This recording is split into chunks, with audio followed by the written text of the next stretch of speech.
वैसे तो दुनिया में अक्सर कुछ न कुछ ऐसी रहस्यमयी घटनाएं होती रहती हैं जो हमें और दुनिया को आश्चर्य में डाल देती है और जिन पर यकीन करना मुश्किल हो जाता है।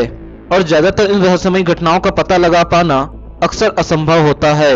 और इन्हीं रहस्यमयी घटनाओं में सदी की सबसे बड़ी रहस्यमयी घटना साल 2014 में हुई थी, जब मलेशिया एयरलाइंस का फ्लाइट MH370 अचानक अपने टेक ऑफ के कुछ देर बाद इसमें सफर कर रहे 239 यात्रियों के साथ हवा में ही कहीं गायब हो जाता है।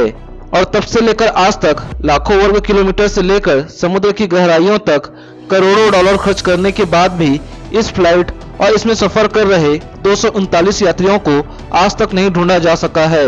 और यही वजह है कि इस घटना को इस सदी का सबसे रहस्यमयी घटना माना गया है। और आज भी यह दुनिया भर के लोगों के लिए एक रहस्य बना हुआ है, क्योंकि इतनी एडवांस टेक्नोलॉजी होने के बाद भी ये फ्लाइट MH370 कहां गया और इसमें मौजूद यात्री कहां गए, इसका पता हम नहीं लगा पाए हैं। और जब से ये फ्लाइट हवा में गायब हुआ है तब से लेकर आज तक इसका पता लगाने वाले अधिकारियों और लोगों द्वारा कई अजीबोगरीब थ्योरीज और अंदाजे लगाए जा रहे हैं कि इस प्लेन के साथ क्या हुआ होगा। और आज की इस वीडियो में हम इसी रहस्यमयी घटना की कहानी आपको बताने जा रहे हैं। साथ ही आपको बताएंगे एक्सपर्ट्स द्वारा बताए उन अजीबोगरीब तथ्यों के साथ उन अफवाहों के बारे में भी जिनका अनुमान लोगों ने इस प्लेन के गायब होने पर लगाया है। इसलिए आप इस वीडियो को आखिर तक जरूर देखिए, क्योंकि कोई भी स्टोरी अधूरी जानने या देखने में कोई मजा नहीं है। So without any skip video देखिए कंप्लीट। साथ ही अगर आप इसी तरह की अजीबोगरीब और रहस्यमयी घटनाओं के बारे में और जानना चाहते हैं तो चैनल को सब्सक्राइब जरूर कर लीजिए। दिन 8 मार्च साल 2014 मलेशिया एयरलाइंस का विमान MH370 कुआलालंपुर एयरपोर्ट पर बीजिंग जाने के लिए रनवे पर खड़ा हुआ था। इस प्लेन को बीजिंग जाना था। इस प्लेन में कुल 12 क्रू मेंबर थे। उड़ान भरने से पहले इसमें जाने वाले यात्री इस प्लेन में सवार होने लगे थे। सबको अपनी मंजिल तक पहुंचना था, लेकिन उन्हें क्या पता था कि यह सफर उनका आखिरी सफर होने वाला है।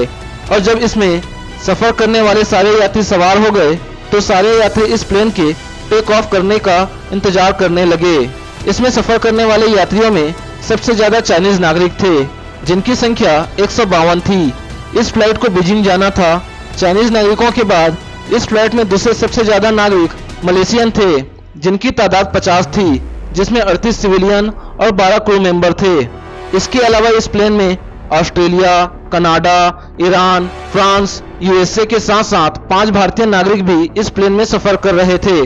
सभी अपने सफर के पूरा होने और मंजिल तक पहुंचने को लेकर मुतमईन थे, लेकिन शायद उनमें से किसी को भी इस बात का अंदाजा नहीं था कि आने वाले कुछ ही लम्हों में वो एक ऐसी रहस्यमयी घटना का हिस्सा बनने वाले हैं जो पूरी दुनिया के लिए एक अबूझ पहेली बन जाएगा। खैर, यह प्लेन रात 12:41 पर अपने सफर के लिए एयरपोर्ट से रवाना होने वाला था और जिसे सुबह 6:30 बजे बीजिंग एयरपोर्ट पर लैंड होना था। सारे यात्रियों के सवार होने के बाद क्रू मेंबर्स ने प्लेन के हर हिस्से की जांच की, जो कि हमेशा प्लेन उड़ने से पहले की जाती है। सारी चीजें चेक करने के बाद क्रू मेंबर ने इस प्लेन को उड़ान भरने की इजाजत दे दी। स्थानीय समय अनुसार रात 12:41 में इस विमान ने कुआलालंपुर एयरपोर्ट से अपने सफर की शुरुआत की और करीब 1 बजे के आसपास यह हवा में करीब 35,000 फीट की ऊंचाई पर पहुंच गया। बोइंग 777 टाइप का यह फ्लाइट मलेशियन प्रायद्वीप से होते हुए नॉर्थ ईस्ट की तरफ आगे बढ़ रहा था। करीब 40 मिनट बाद इस प्लेन ने मलेशियन एयर स्पेस को पार करते हुए कुआलालंपुर एयर ट्रैफिक कंट्रोल को आखिरी बार गुड बाय कहा। अभी मैं आपको इस वीडियो में MH370 के कैप्टन द्वारा कहे वो आखिरी आवाज सुना रहा हूँ, जो उस प्लेन के पायलट ने कहा था। Malaysian 370. Malaysian 370, contact Ho Chi Minh 120.9. Good night. Good night, Malaysian 370. और जैसा कि आपने सुना कि कुआलालंपुर एयर स्पेस की सीमा छोड़ते वक्त इस प्लेन के मेंबर ने गुड नाइट कहते हुए मलेशियन एयर ट्रैफिक कंट्रोल में बैठे अधिकारियों को अलविदा कहा और यही इस प्लेन से आई वो आखिरी मैसेज था। इसके बाद एयर ट्रैफिक कंट्रोल से इस प्लेन के सारे संपर्क टूट गए और रेडार से भी फ्लाइट MH370 हवा में उड़ते उड़ते ही कहीं गायब हो गया।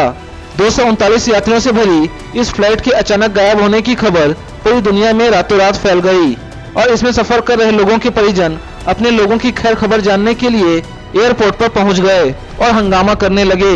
इतिहास में ऐसा पहली बार हुआ था कि किसी प्लेन का संपर्क हवा में टूटने के बाद भी वो न मिला हो।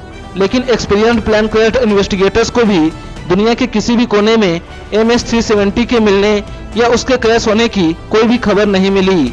घटना के अगले ही दिन यानी 9 मार्च 2014 को अनुभवी सर्च अधिकारियों के साथ एक मल्टीनेशनल सर्च ऑपरेशन साउथ चीन सागर में शुरू किया गया। इस सर्च ऑपरेशन में 64 एयरक्राफ्ट के अलावा 74 समुद्री नावों ने साउथ चीन सागर में इस प्लेन के दुर्घटना होने की आशंका होने की संभावनाओं की वजह से उसके मलबे या कोई ऐसी चीज जो उस प्लेन के साथ साउथ चीन सागर में डूबने या क्रैश होने का संकेत देने वाले चीजों या मलबे की तलाश शुरू की। क्योंकि अगर प्लेन समुद्र में क्रैश होता तो उसमें क्रैश होने से पहले कोई न कोई ऐसी चीज समुद्र की सतह पर जरूर मिलती जो MS-370 के क्रैश होने का सबूत देती। लेकिन काफी खोजबीन के बाद भी सर्च टीम को इस समुद्र में कोई भी चीज नहीं मिली जो MS-370 के समुद्र में क्रैश होने का संकेत दे। इधर मलेशियन एयरलाइंस के अधिकारियों पर प्लेन में सवार लोगों के परिजनों को जवाब देने का भी दबाव बढ़ता जा रहा था। लोग प्लेन के साथ गायब हुए यात्रियों के बारे में जानने के लिए कंपनी पर दबाव डाल रहे थे। लेकिन परेशानी ये थी कि अधिकारी भी उस घटना की जानकारी कैसे दें जिसके बारे में वो खुद नहीं जानते। जब सर्च टीम को MS-370 के क्रैश होने की कोई भी जानकारी नहीं मिली तो अधिकारियों ने प्लेन के टेक ऑफ करने से पहले हुई सारी चीजों से अपनी खोज की शुरुआत की। तब एक्सपर्ट ने पाया कि मलेशियन एयर स्पेस की सीमा को छोड़ने के बाद फ्लाइट मिलिट्री रडार में बीजिंग की तरफ न जाकर वापस मलेशिया प्रायद्वीप की तरफ आते हुए थाईलैंड की समुद्री सीमा पर पहुंच गया था। लेकिन इसके बाद वो मिलिट्री रडार से भी गायब हो गया। इसके अलावा जब प्लेन में लदे सामान की लिस्ट देखी गई तो पता चला कि इस प्लेन में उस रात 500 पाउंड वजन का लिथियम आयन बैटरी का पैकेज भी था। इतनी क्वांटिटी में लिथियम बैटरी का होना किसी बहुत बड़े विस्फोटक से कम नहीं था, क्योंकि ज्यादा दबाव या किसी लीकेज की वजह से इनमें आग लग सकती थी और प्लेन क्रैश हो सकता था। क्योंकि ऐसा कई बार हो चुका है कि लिथियम आयन बैटरी ले जाते वक्त उसमें आग लगने से प्लेन क्रैश हुए हैं। इसे भी एक वजह माना गया कि कहीं इन बैटरी की वजह से प्लेन में आग तो नहीं लगी, लेकिन अगर आग लगी तो इस फ्लाइट के क्रैश होने की सूचना कहीं न कहीं से जरूर मिलती। लेकिन ऐसी कोई भी सूचना किसी भी देश से नहीं मिली। इसके अलावा कुछ लोगों का मानना था कि शायद इस प्लेन को किसी टेररिस्ट ऑर्गेनाइजेशन द्वारा हाईजैक किया गया हो, लेकिन यह भी सिर्फ एक अफवाह साबित हुई। क्योंकि अगर ऐसा हुआ होता तो कोई न कोई ऑर्गेनाइजेशन इस बात को एक्सेप्ट करता और हाईजैक के बदले कोई डिमांड करता, लेकिन ऐसा कुछ भी नहीं हुआ था। फिर भी सर्च टीम ने MS-370 के आखिरी लोकेशन के आधार पर थाईलैंड की समुद्री सीमा के साथ साथ बंगाल की खाड़ी तक में भी इस प्लेन के मलबे की खोज की। तकरीबन 3 साल तक 1 लाख वर्ग किलोमीटर के दायरे में करोड़ों डॉलर खर्च करके 26 देशों ने इस प्लेन या इसके मलबे या इसमें सफर रहे किसी भी जिंदा या मर चुके यात्री की बॉडी की तलाश की ताकि MS-370 का पता लगाया जा सके। लेकिन लाखों कोशिशों और करोड़ों खर्च करने के बाद भी आज तक इस प्लेन के गायब होने और उसमें सफर कर रहे 239 लोगों का कुछ भी पता नहीं चल पाया है। और लगातार 3 सालों तक सर्च ऑपरेशन करने के बाद आखिरकार मलेशियन एयरलाइंस ने ऑफिशियल तौर पर इस फ्लाइट के सर्च अभियान को बंद कर दिया। आइए जानते हैं उन थ्योरीज को जो इस प्लेन के गायब होने की मुख्य वजह हो सकती है। जैसा कि मैंने बताया कि प्लेन के हाईजैक होने की बात भी कही गई थी, और वो इसलिए क्योंकि जांच में पाया गया था कि इस प्लेन में 2 लोग ऐसे थे जो जाली पासपोर्ट से सफर कर रहे थे। तो ये माना जा सकता है कि शायद उन्होंने ही प्लेन को हाईजैक किया हो और उसका ट्रांसपोंडर बंद कर दिया हो। लेकिन जब कहीं से भी इसके हाईजैक होने की खबर नहीं आई तो इस थ्योरी को नकार दिया गया। एक संभावना यह भी की गई कि शायद उड़ते हुए MS-370 बरमुडा ट्रायंगल के ऊपर पहुंच गया होगा, जहां न जाने आज तक कितने ही प्लेन और शिप्स गायब हो गए थे।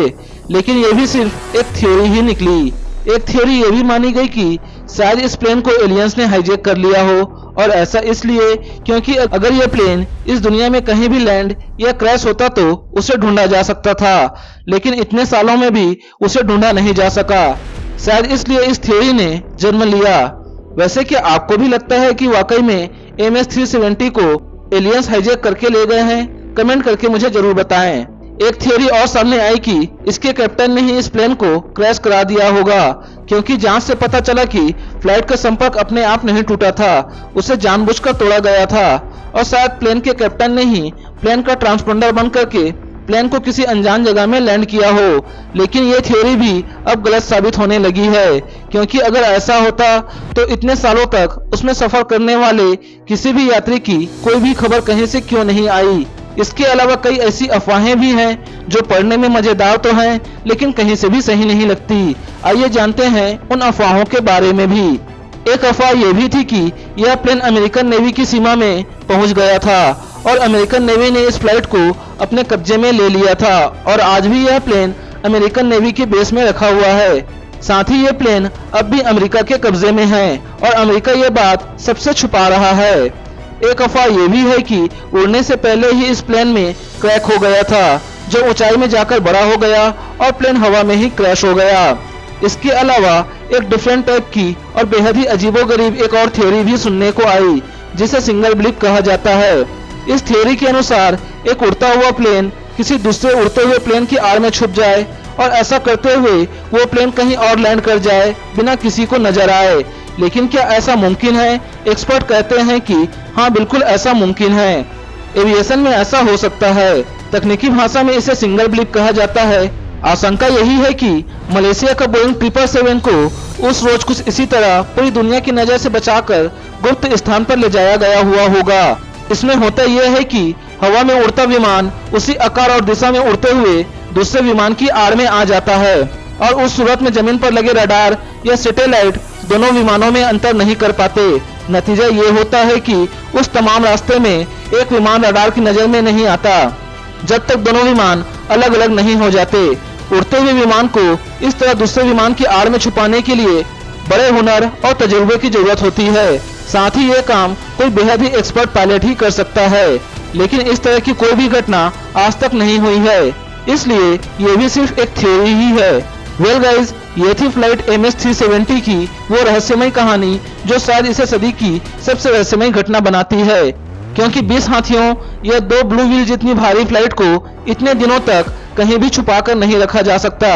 अगर वो इस दुनिया में होता तो अब तक उसका कोई ना कोई सुराग जरूर मिल जाता। आप इस बारे में क्या सोचते हैं? मुझे कमेंट करके जरूर बताएं।